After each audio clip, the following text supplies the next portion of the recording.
Hello, everyone, and welcome back to another webinars of Hannon Hill's 2024 webinar series. This webinar is brought to you by Hannon Hill, makers of Cascade, CMS, and Clive. And today we have a special group to present to you today. It's Nick Wessenberg from Cluedo, as well as Sarah Kelser from Cluedo, and Graham Lewis from Hannon Hill, which the group will walk you through how to use search and web personalization to bring a more robust user web experience to you. This webinar will be recorded for everybody to enjoy after the fact, so I will send a link in a couple of days with the webinar recording. There will also be a live Q&A at the end. So if you have any questions during the webinar, please feel free to drop them in the comments below. And with that, Graham, please kick us off. Sure. My name is Graham Lewis. I'm the senior sales engineer here with Hannon Hill. I've been with the company just over 9 years. Started out doing implementations, transitioned into sales engineer, where I do all of the development for the sales team. But I was a client for about 8 years before that. I was the webmaster at a regional university here in Alabama. We were a two-person team, so I did all of our development, administration, and training within Cascade. So I'll be walking you through the personalization aspect of this webinar at the end, kind of tying in a little bit of what Cluedo is talking about and how that can tie into Clive, our personalization engine, and just overall personalization topics. Nick? Yeah, hi everyone. I'm Nick Wassenberg, CEO of Cluedo. I've been with Cluedo just over a year now, and I do CEO stuff there, and have been in marketing and technology my whole career, so 23 plus years. Built my first website in about the year 2001, so go way, way back with web technology and marketing technology, and excited to be with you all today with the Hannon Hill crew and with Sarah. So excited to present some stuff to you. And Sarah, why don't you go next? Hi, everyone. I'm Sarah Kelser, and you might have seen me reach out to join this webinar, but I've also been with Site Improve, working in higher education, specifically talking all things web governance, SEO, accessibility. And I'm excited to share that I've been with Cluedo for 1 year now. And this is kind of like a really cool way to celebrate that, doing this webinar here today. So welcome, everyone. We can touch just briefly on the agenda. I think we'll walk through a little bit of introductions for those of you that may not know Cluedo as well as you know Hannon Hill and Cascade. Give you a little bit of background on us, Sarah and I, and then we'll talk a lot about kind of some of the key things that we're seeing in the market and from higher ed specifically, and then we'll talk about site search. Obviously, that's the one of the main topics here today. We'll share some of our perspectives, a little bit of a roadmap, and a little bit of how we see things developing. And then Graham will touch on personalization as well and how those things fit together. I think it's an exciting set of topics and things that are actually evolving quite quickly. And then at the end, we'll have about 15 minutes for Q&A. I would encourage all of you, if you have a question that pops into your mind or if you have a comment, feel free to share it in the chat. We'll answer things as we go and save some time for Q&A at the end as well. Great. So real quick about Cluedo. We are a company that's been around about 9 years. We do focus on site search and discovery. Headquarters for us is actually in Denmark, in Europe. And we have a good base of customers there, as well as over half of our customers are here in North America, and most of those are in the United States. So we do see ourselves as a global company providing site search for thousands of implementations around the world. And a lot of those are focused on big content sites. So our focus is where we add the most value for site search. That includes higher education. We have everything from large public universities to small privates and just about everything in between, as well as government sites and others that have a real need to organize and synthesize content for website visitors and make the experience really, really good. The people that we work with at our customers can vary quite a bit too, based on the size and complexity of their site. Sometimes it's a very, very small team, and we'll talk about how that comes to life for Cluedo, and sometimes it's a larger group, again, maybe globally based too. So pretty wide range of people that we're working with on a daily basis, which gives us I think, an opportunity to have a unique perspective on how things are going on web experiences. We consider ourselves kind of a future-proof partner. And what I mean by that is we have an annual subscription basis. We are a software as a service. So subscribing to Cluedo, get site search on your site for one fairly straightforward cost. So no variance throughout the year in that way. And one of the things that I've noticed that was kind of a surprise to me actually when I joined Cluedo was how much praise we get for our support. We do include unlimited support, which is essentially a way for us to continue to work closely with our customers to provide a great experience for their website visitors. So unlimited support comes with your subscription. And then the other piece of the future that's coming into focus for us and for our customers is thinking through how AI, and especially generative AI, plays on websites and how that practically solves real problems for some of these large content sites. We'll get into that today to a certain degree, and obviously open to questions on that. But it's such a fast and evolving space that we really see ourselves as working alongside our customers to see the future and make the future even better when it comes to web experiences. We do share lots of customers with Hannon Hill and the Cascade CMS. We also are essentially CMS agnostic, so we'll work with whatever makes sense. And obviously there are a lot of players in the space, but that's kind of how we see ourselves as being aligned with big content sites in the technology stack that they're using. I'm happy to say that Hannon Hill and Graham and team are working on actually applying Cluedo on the Hannon Hill site too. So that's an exciting kind of development and something we'll be looking forward to seeing how they can make Cluedo work for them. Wanted to touch on just a few things that we're hearing from the market. I think it's important for me and for the team at Cluedo, obviously, to ground ourselves in really understanding our customers and the problems that they're facing. So this might be kind of a weird way to put it, but I think problem one for what we hear from our customers is essentially the analogy is my family. So I have a niece. Her name is Eleanor. She's 17 years old. And out of the blue, like this is like a year ago, she told me she wanted to go to Princeton.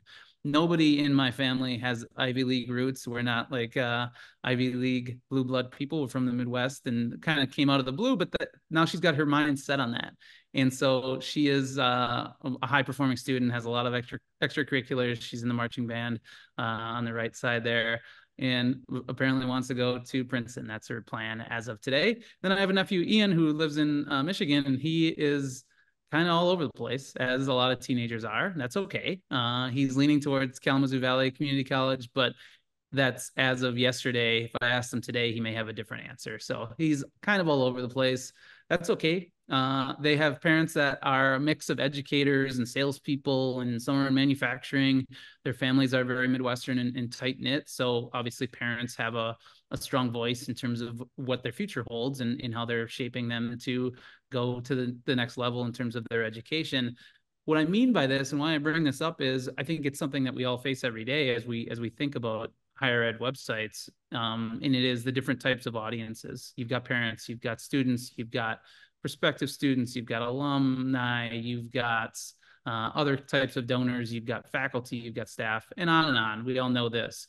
But I think what we're seeing and what we're hearing is that audiences, not only do they matter, they're getting harder and harder to predict. The web behaviors of people that are on the sites are getting more complicated, and the site continues to grow in terms of its complexity too. And that's a big challenge for a lot of folks that are running the websites and the customers that we talk to. The other thing that Eleanor and Ian are experiencing on a daily basis that some of us can probably relate to is they're on TikTok. They're expecting content that really feels right to them, makes them laugh, entertains, engages beyond anything that we could have dreamt of from the past version of what we experience on the internet. So it's really it's an interesting time in terms of the expectations for what the web can do and how the algorithms help serve up content that's really on point, right? Problem two, I think, is a manifestation of those different types of audiences, as well as just the complexity of the websites and the customers that we work closely with. Imagine this. I pulled this out of a story. I won't name any names, but there was a story where someone actually reached out to the web team, was looking for their name, in fact, and couldn't find it on the website. Used search, couldn't find it. Couldn't find anything about themselves, even though it was there. Everyone knew it was there. So it became kind of a horror story type situation when you have somebody in a high up position. That's your version of feedback. That's what that's what may inform you that your site search isn't as effective as it could be. Kind of a scary thing. That would freak me out if I didn't know something was as bad as it was, and a important person, which all of our visitors are important, but they couldn't find what they were looking for. That's a problem. That's a pretty big problem, and one we hear about from time to time. The other reality I think that we can all kind of reflect on is that almost all big content sites have site search. They recognize the need that navigation is important, super important. Organizing information, super important, but site search is a piece of it that can be helpful too. But what we're not seeing all the time, and one of the complaints that we get from people before they get involved with Cluedo, is that they're not able to really see the behaviors very clearly, and as a result, not able to make site search better, not able to inform the people that are creating content and building out their site to make things easily findable. So that feedback loop is missing. That becomes a big kind of mismatch in terms of visitor needs and the experience that's being able to be provided. So what we focused on as kind of building a site that is as powerful and as useful for these big content sites as possible is to provide a really, really important and meaningful feedback loop for what are people not finding? What are the gaps in content? What are the streams and visitor pathways that may not be as rich as they could be? So a big part of what the team here at Cluedo focuses on. I think there is a widening gap when it comes to generative AI too, in terms of understanding behaviors. Look at like the amount of people, the percentage of people, even though it's a fairly new thing, that are actually using generative AI on a daily basis. And I think the younger you skew, the more that's going to be even more prevalent in people's expectations and people's belief that generative AI can be something that provides trustable answers and gives them the information that they need. So again, something that Cluedo is focused on is using AI to generate content that's going to be meaningful. Then problem 3, spinning guy with a log on fire here, but his job is kind of to juggle things that we kind of see, and what we hear from is doing more with more except less. And what I mean by that is there's the external more that we all hear about. We see the headlines. There's crises, there's cliffs, there's mergers, there's alternatives, there's debt, all of these different macro factors that are playing into how education is changing and evolving. It leads us to really the belief that there's no time or room for average experiences when it comes to the websites for our customers. And they're all aspiring to do better and better. And those external mores are just a factor that I think everyone is keeping in mind. Then of course there's the internal mores, or the other mores. There's a lot of editors, there's a lot of content creators, there's a wave after wave of new great content. I mean, something that I reflect on quite a bit, and we reflect on quite a bit, is the purpose of higher education is to provide vibrant communities and provide vibrant content that's always changing. I think that's an inevitable positive that comes out of colleges and universities everywhere. As a result of that, there's a lot of content to manage and a lot of things to keep track of. And so creates a challenge and a need for organization of that content and accessibility of that content that's really powerful and meaningful. And then there's also the need, and we see this from our customers, where they are getting a mandate to make the most of AI, whatever that means for their institution, whatever that means for their situation. AI is a thing that a lot of people are talking about. Sure, there's some buzz and there's some hype perhaps, but it is something that's on the docket for a lot of our customers and a lot of the conversations that we're having. Mix up those two mores, but I think we're all also staring straight in the face of less staff, or at least controlled staff increases. Money and budgets are a real thing and real tight. And then, of course, that results in time. So getting stuff done, actually applying some of the learnings that we're able to see from that feedback loop and from the behaviors of the site visitors, it takes time, and it takes an effort and a team of folks that are working together using data to make things better. So those are some of the three problems that we hear quite a bit. I will kick it to Sarah to see and hear a bit how Cluedo is thinking about these problems, how we're solving them for our customers, and we can navigate away from the guy spinning with the thing on fire. I like that GIF or GIF, if you will. So yeah, let's talk site search and Nick's problems. He is needy a little bit. But yeah, the first problem is Nick's family. So really what this boils down to, and he kind of laid it out really nicely, is that you have a lot of audiences, and a lot of those are students, and just really boiling down how we can get the right information, what they're searching for and what they're looking for on your website. And what I hear from a lot of higher education is that site search is the second most visited page besides the homepage. So it's very important to get this right. And the solution here that we're going to talk about with site search is the front end experience. And so on the next slides, I'll just show you the 4 phases of site search and some of the AI front end experiences that we have here at Cluedo. So the first phase here being the search bar. And while we don't directly tie into the search bar, at least not yet, I've done some snooping on some of our clients and other websites and saw that the search bar experience is kind of all over the place. Like you can click the search bar, nothing happens, it can expand, it redirects.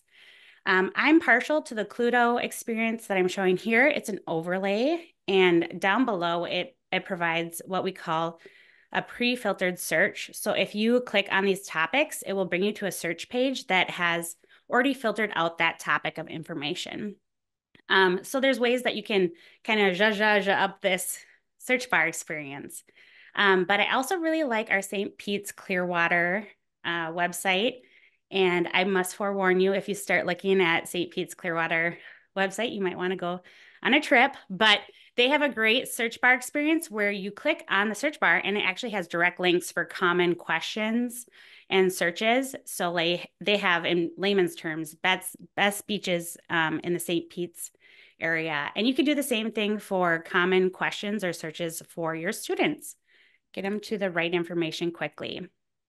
And so phase 2 here of the search front-end experience is what we call a pre-search. And this is where the student would click on the search field. And one of the stories I heard from a small private liberal arts college with like 2K enrollment is that it is so hard for students coming to campus to know where to find things or to even know what to search for. And really what they want to show off is their undergraduate research opportunities, their student clubs, their organizations, and their very active student population and academic rigor. So with instant suggestions, you can kind of go one of 2 ways. You can put in search terms that are most popular, and we'll go into analytics in a little bit here, or this could be a really great opportunity for marketing to put in place some of those campus things that stands you apart. So phase 3 here in our search front-end experience is autocomplete. And this is where you start typing in the search bar. And we have intelligent autocomplete and search as you type. The difference being is that intelligent autocomplete is suggesting a search term that as the visitor is typing, it's a keyword that would search on the search page. A lot of searches in here. And then search as you type is allowing for direct links, and it's actually searching your website for what is a relevant result. And so you bypass the SERP altogether, the search engine results page.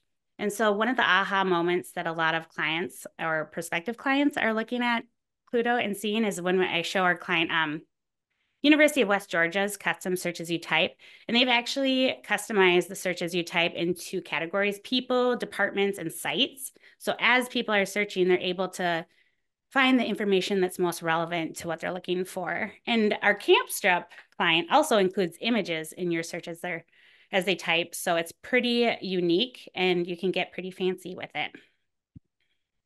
And then our 4th phase is actually landing on the search engine results page. And so this is after you submit the query, and out of the box, we provide some really contextual information. So the title of the page, the URL, the description, the image. You can also do top level categories. And if you're a current client, this is included. So we can include our tech support to get this set up for you. And then accessibility features, we have compliant templates, voice search, and web highlighting. But if you do want to make something a little bit more creative, we do have professional services that can help build you something more custom, or you can use our API or our components library to build something yourself with your agency. And a lot of times when I'm showing some of our custom designs, a lot of people will say, hey, we could create a program finder or a research section or a faculty bios. And the cool part about our tool is on the back end, you can pull out certain tags to give contextual information. So like time to completion for programs or contact information, career outcomes. So we can get pretty creative with what is on the front end. And now just switching to what we provide for the AI front end is the first one here is going to be AI chat. And I was talking with a top 30 business school that's not quite a client, but they're bringing in lots of student leads, and they wanted to cut down on some of those top of the funnel questions for the sake of their admissions team. And they were getting kind of bogged down with those questions like, what is the interview process like? What is the visa process like? And am I likely to get in? So with the AI chat, you're able to free up that admissions time so that they can focus on the bottom of the funnel, being more personal about their outreach.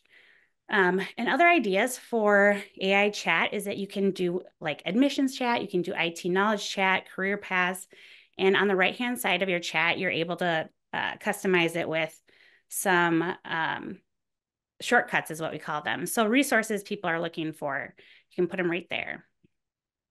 And then our second front-end AI functionality is AI summary. And we just launched our first US-based AI summary client last month with a county. And shortly we'll be launching our first with a higher education client. And in talking with a lot of you, and as Nick is alluding to, AI's big push for everyone, trying to keep ahead of the curve. And Cluedo can be that trusted partner for you. So we have a lot of AI built in our solution on the back end, but this one just happens to be a very forward-facing, in-your-face solution, and I love it. I'm using the Search Labs myself on Google's Chrome browser and looking up how to garden because that's what I'm into now, and I like the bulleted list of what to do. So we can do this. We can make this happen for you too, and kind of mirror that experience people are being currently trained in on. So the second issue that Nick brought up is the feedback gap. And so what this really boils down to is how can you be proactive in improving your site search relevancy? And often what I'm hearing is there's not feedback, especially from students. It's unknown how to get feedback to you. They just expect the site search to work. And if there is feedback, it's going to be from leadership, and it's too late. And so being able to check in on your site stats in an easy, understandable fashion and confirm it's working for your students is the key to being proactive. So I, chat with a lot of high-end folks. GA4 is just not cutting it. So this is my favorite view in my Cluedo. It's our recently redesigned dashboard that you can drag and drop into your favorite configuration. And I pulled up ineffective searches and searches without results, trending searches, and most popular searches. These are great metrics to see what people are looking for and if it's being found.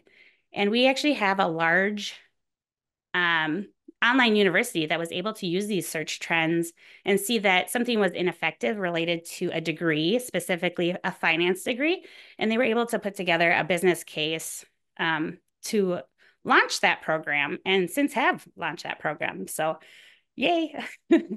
And so not only can you use these site search metrics to inform you of what searches aren't working and fix them, you can also potentially put together business cases for things to launch. And one thing to note is that you can see on the ineffective searches, there's a pop-up to apply tooling, banner, misspelling, page ranking, quick link, and synonym. So it's that easy. You can just, from the dashboard, fix your search. So another way that we're helping clients evaluate their search is through intents. This utilizes machine learning to identify synonyms and similar search terms so that you don't have to weed through all the data yourself and figure out what is the end goal that students are trying to figure out. And really, the story here is that a lot of higher ed is trying to capitalize on what people are searching for on their website already, and then take that content, those keywords, and optimize what they have or create content. And so this is a great place to start. And, you can't see it here, but you can toggle over overview and it would show you ineffective intents and popular intents and trending intents as well. And then the last analytics area that I'll cover is our module analytics. And we're looking at 404 activity.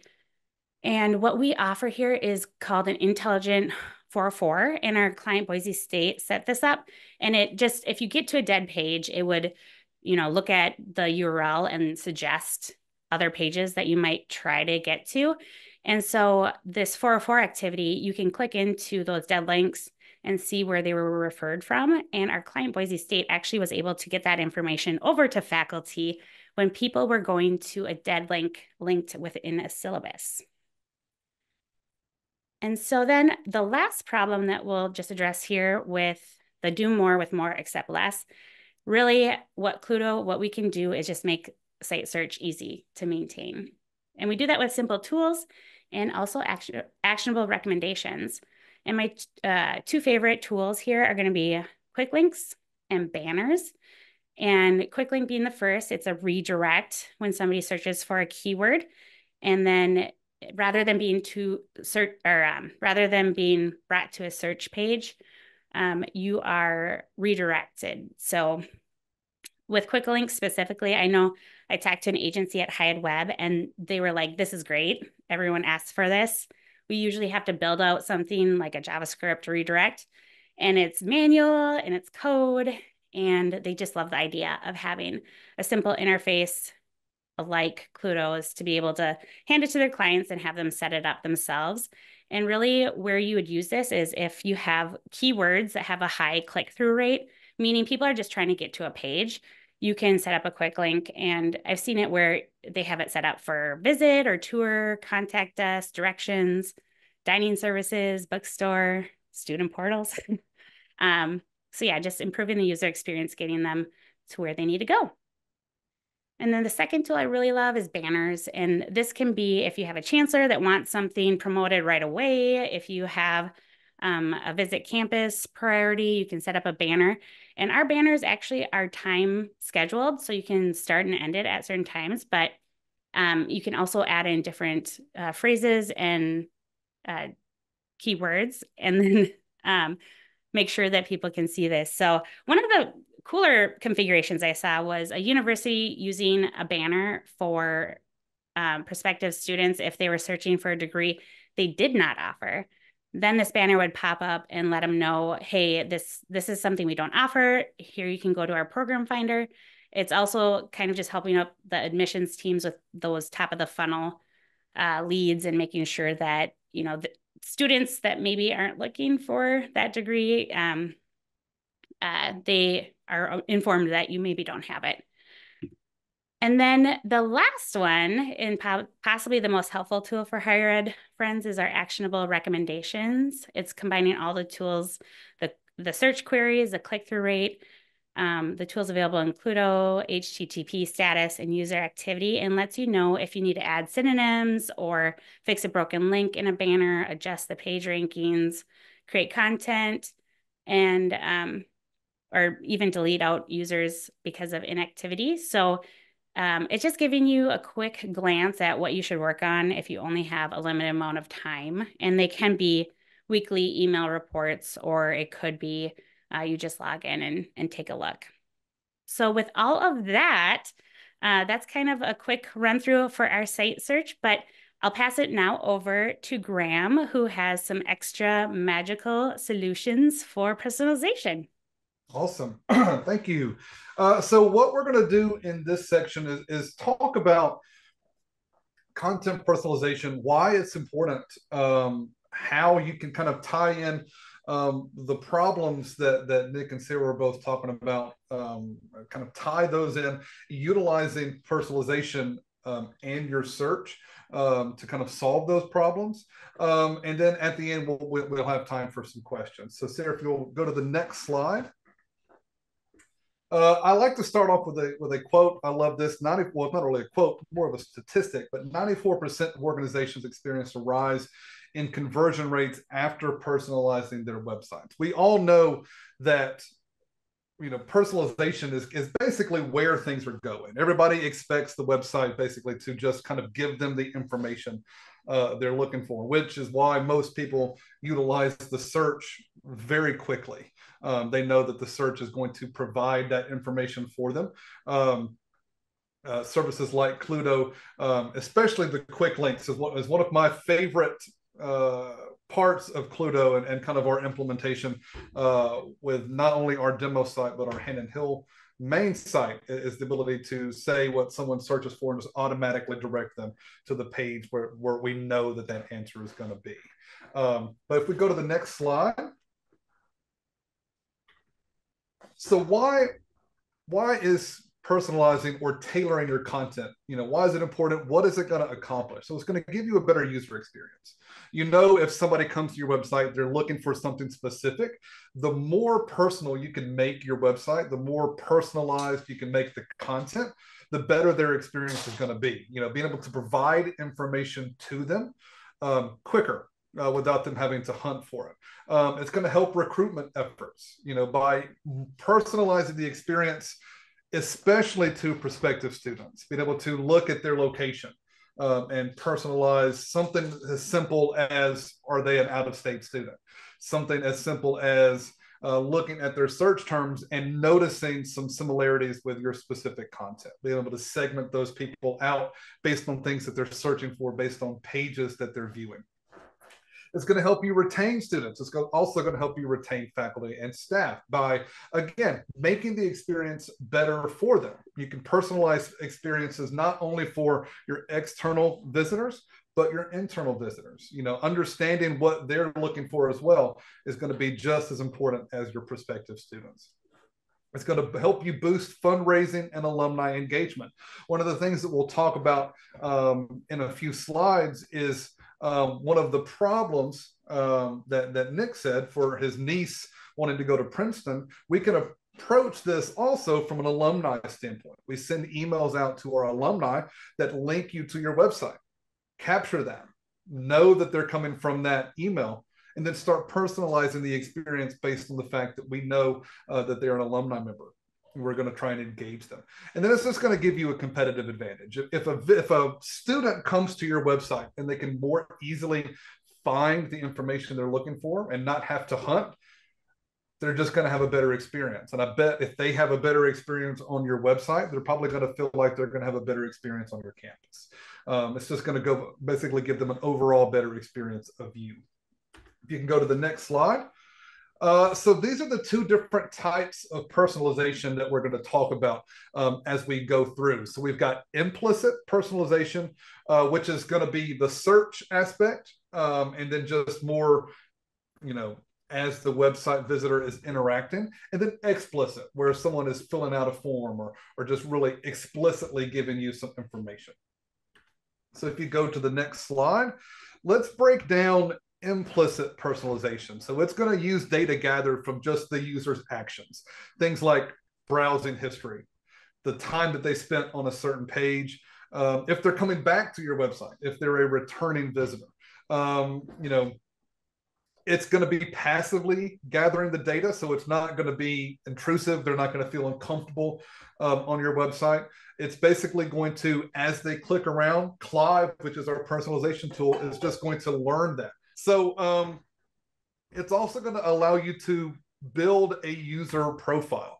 As that visitor is interacting with the website, we're going to be able to capture that information and then create what we call a segment, which we will get to again in a few slides. Also, by doing implicit personalization, it's going to be far more adaptive. It's going to allow their experience to change based on what they're doing.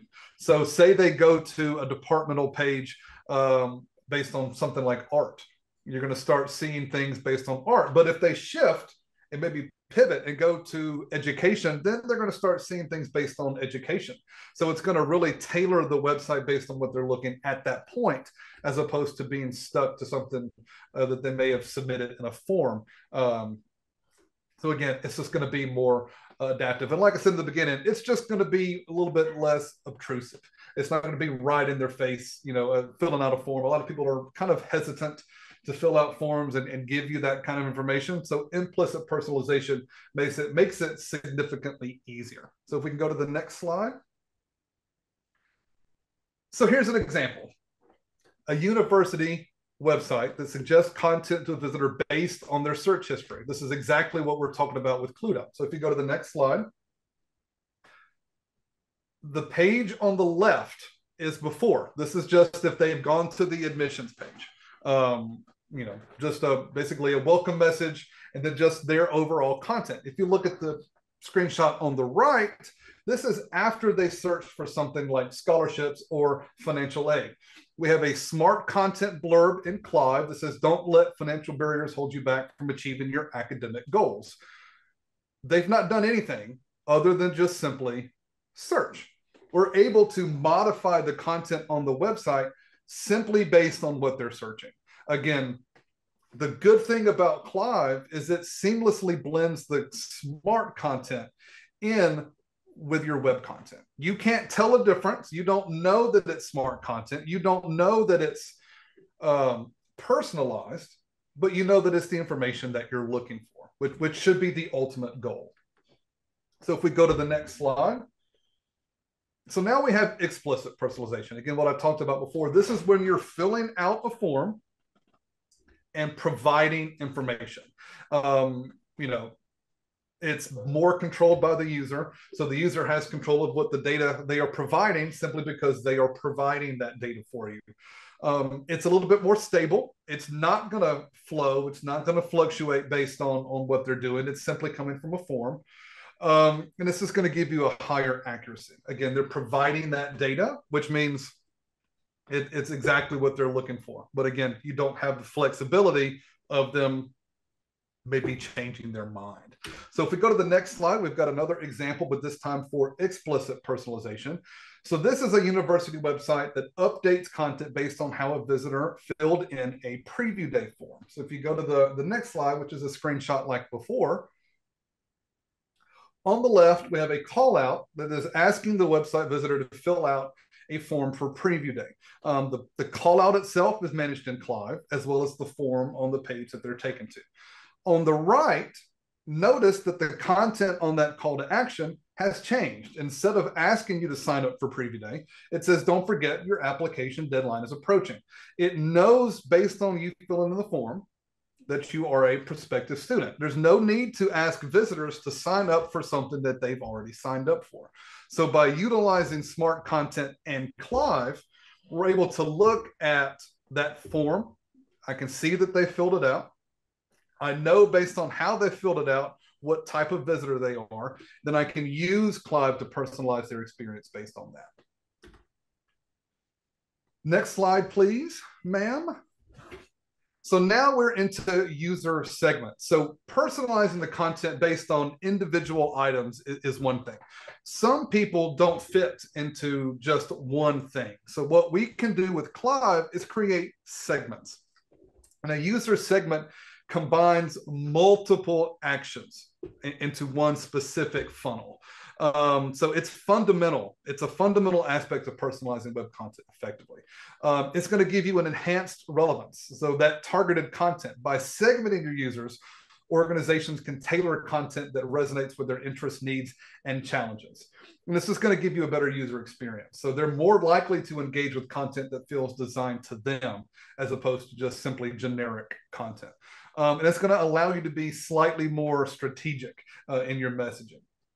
Segmentation ensures that marketing messages and content are aligned with the user's stage in that journey or life cycle. So by being able to say, have they done this, this, this, and this, by kind of capturing the different pieces of that puzzle, you're able to provide specific information at the right time. So if somebody has gone to simply an admissions page, then they may not be as far along with their journey as if they've gone to admissions and financial aid and they've really started looking at housing. They may be more serious that way. So you can then start segmenting them out and personalizing that experience for them. So if you can go to the next slide, these are 4 potential types of website visitors. So we have graduate students, undergraduate students, online students, and then non-traditional students. So one of the things, and one of the major things, is that you don't really even talk to these 4 types of students the same way. You wouldn't talk to a graduate student the same way you would talk to an undergraduate student. You wouldn't talk to an online student the same way you would talk to a non-traditional student. Their fees are different. Their terminology is different. You want things, content to seem relaxed for an undergraduate student where it may need to be more professional sounding for a graduate student. So we can utilize both search and just their overall interaction on your website to kind of determine what these different types of visitors are, which will allow us to personalize that experience. So next slide. So how do we do that? What can we do, and how can Clive start capturing that information? So there are different ways that people get to your website. So, the first thing is from an email.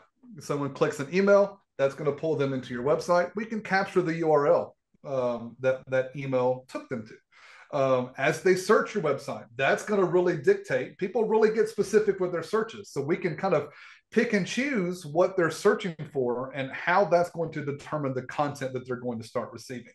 Things like their geographical location.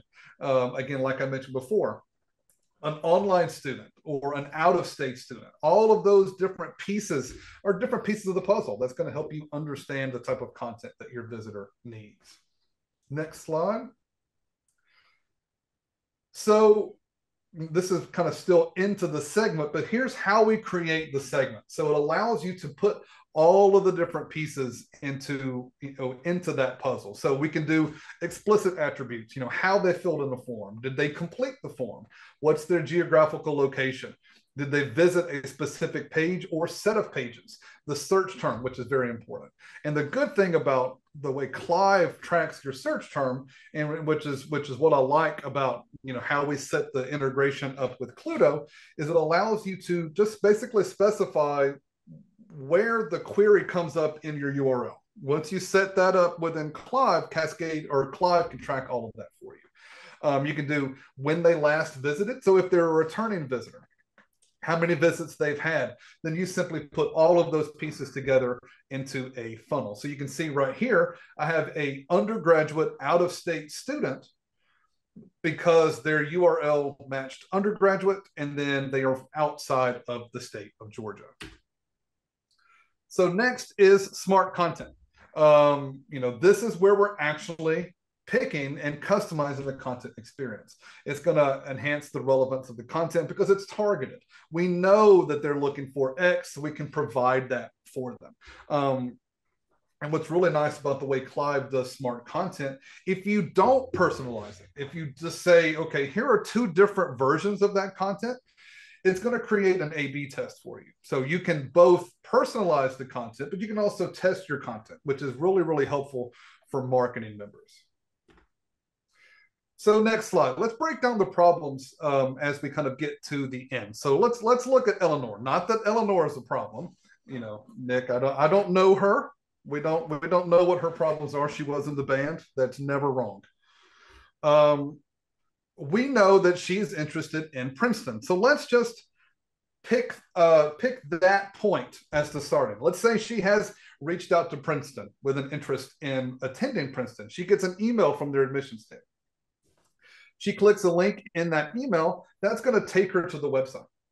We can take the URL that Princeton sent her, and that's going to target the fact that she came from an admissions email, which is going to automatically let us know that she's a prospective student.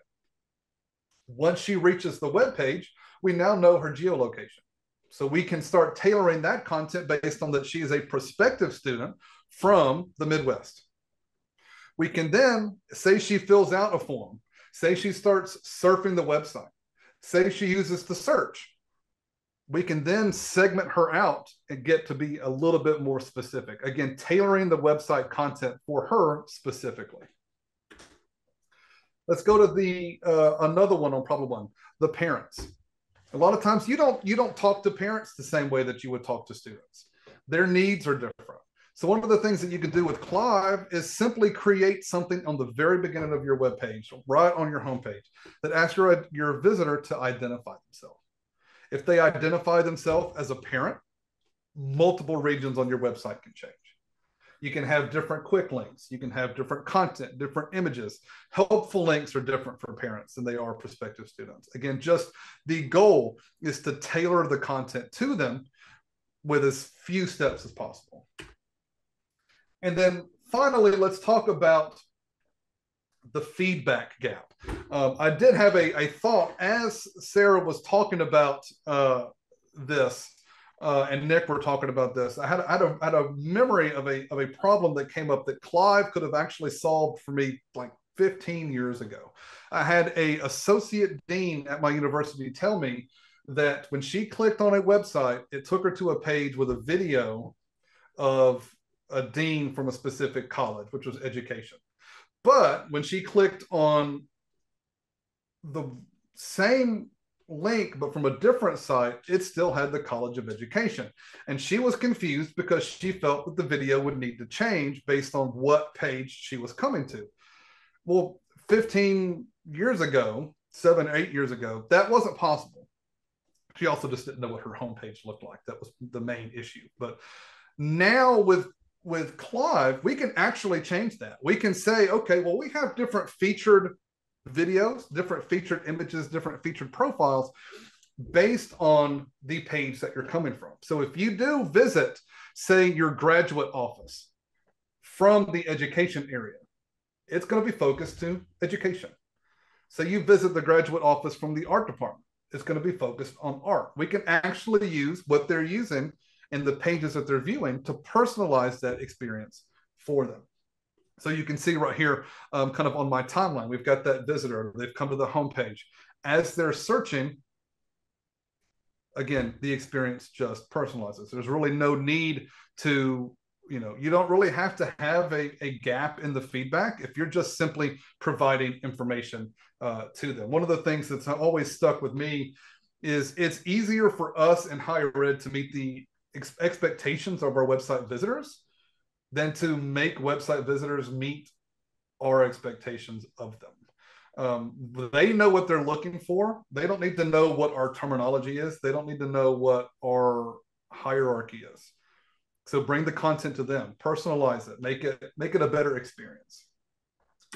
And the overall last slide for me, the overall concept of content personalization is just to keep it simple. Don't overthink it. Personalize something small. Welcome them back to your website. That's something simple. Are they an in-state student, out-of-state student, international student? Start there. What are they searching for? If they're searching for something with admissions, you know that they're a prospective student, family member, or student. Just start small. Keep it simple, and then build as you get more comfortable. And then last slide, we can turn it over to Chris. Any questions? I know I've been kind of following along in the chat as well. So I do think there are a few questions, but back to you, Chris. Yes, sir. We got a few questions. First of all, Graham, Nick, Sarah, well done. Thank you so much for sharing that insight. And I know we had a couple of good questions in the audience. One came from Rob Leslie from George Fox University, and Nick briefly answered it, but I think we can get in depth a little bit more. So what is an ineffective search, Nick? Yeah, I'll let Sarah speak to that one. She's more boots on the ground with talking to what people want to know about an effective searches specifically for higher ed. So Sarah, take it away. Sure. So we have two metrics: ineffective searches and searches without results. And so ineffective is a search that is performed that you get results and there's low click-through rate. So kind of saying like, hey, you have content out there, but it's not resonating when they get to the search page. Whereas the searches without results is going to be there's 0 results. So good opportunity to do some content creation there. Both of them are kind of like, should we do some search tooling to like boost up some content, or should we create some content? Very good. Very good. Yeah, I have an example here. I listened to somebody, the CMO of South College recently, and she goes into the analytics of her search data, and she found out that one of the search terms was, what is the dress code for their nursing program? And a couple of weeks later, they had content on the dress code and the scrubs required there. So it's a good way to identify what some of those content opportunities are for the people that show up on your website. Devin Kerr from SUNY Upstate Medical University asks, can you import other data sets outside Cascade, such as site content from WordPress, a document management system for policies, so forth?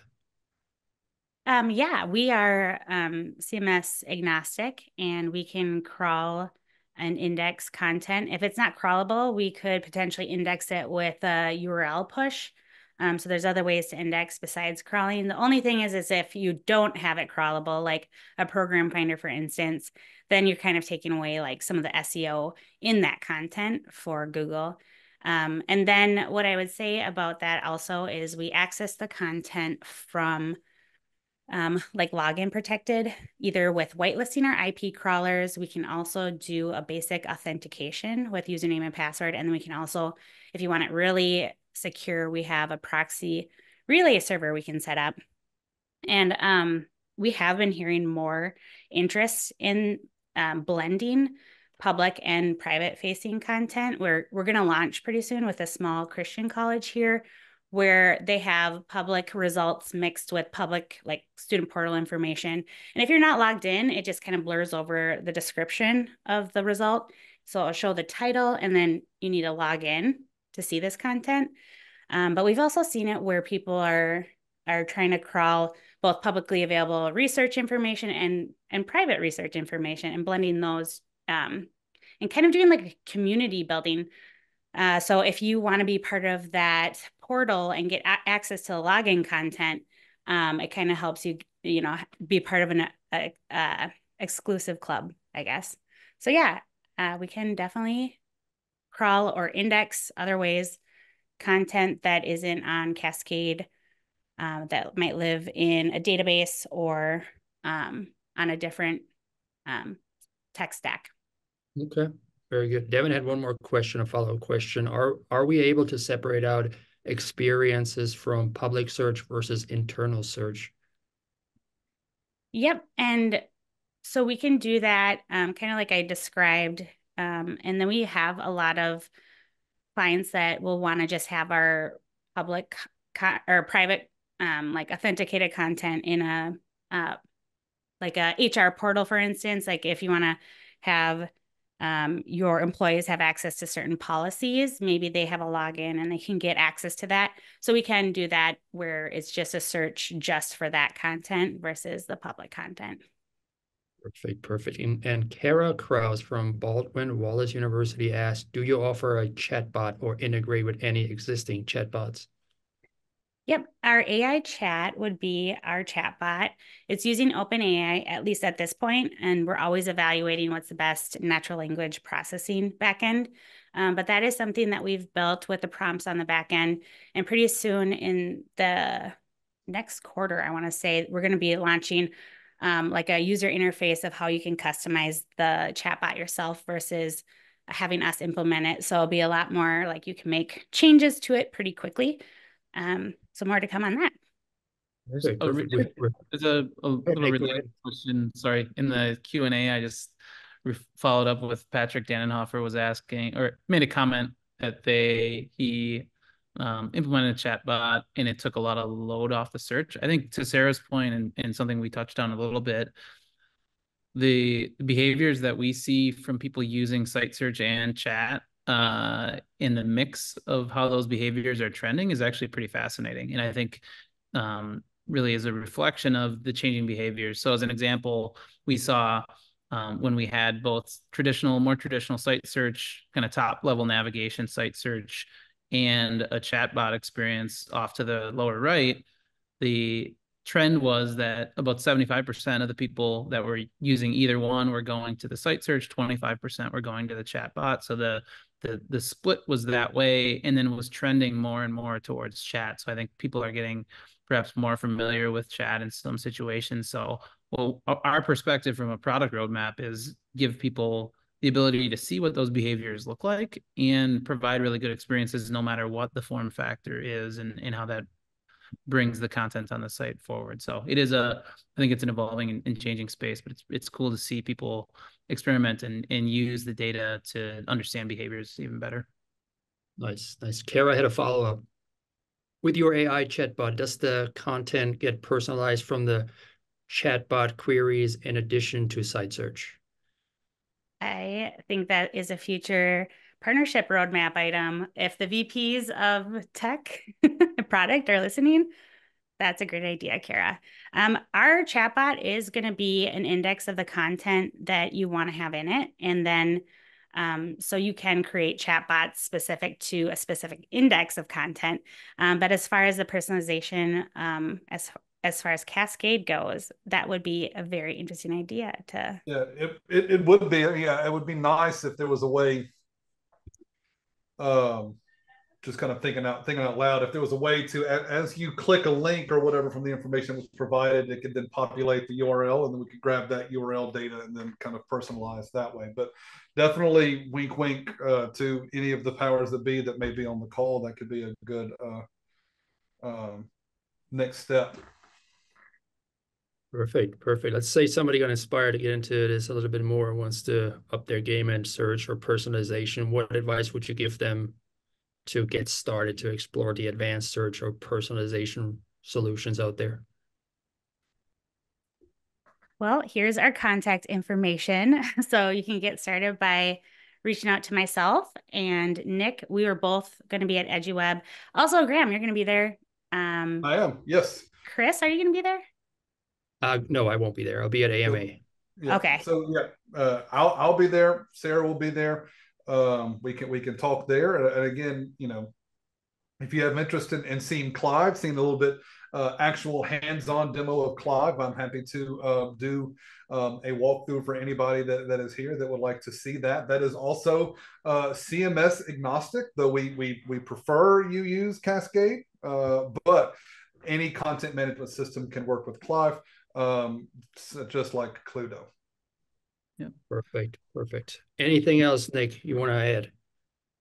I think that's all. It's all good. It's been a privilege and fun to have a conversation with you all. I know there's some familiar faces and names on the list of people that were on the list of people that were attending this webinar. We'd love to meet all of you at EduWeb, obviously. And I mean, the other thing that I would mention, just as a bit of a plug, I suppose, is one good way to immerse yourself in what's happening in this space is to understand what other people are doing. I think there are people that are kind of at the leading edge at our customers and at Hannon Hill and Cascade customers that are really at the forefront. So speaking with them, having conversations with them will be helpful, and we'll facilitate that at events and other places too.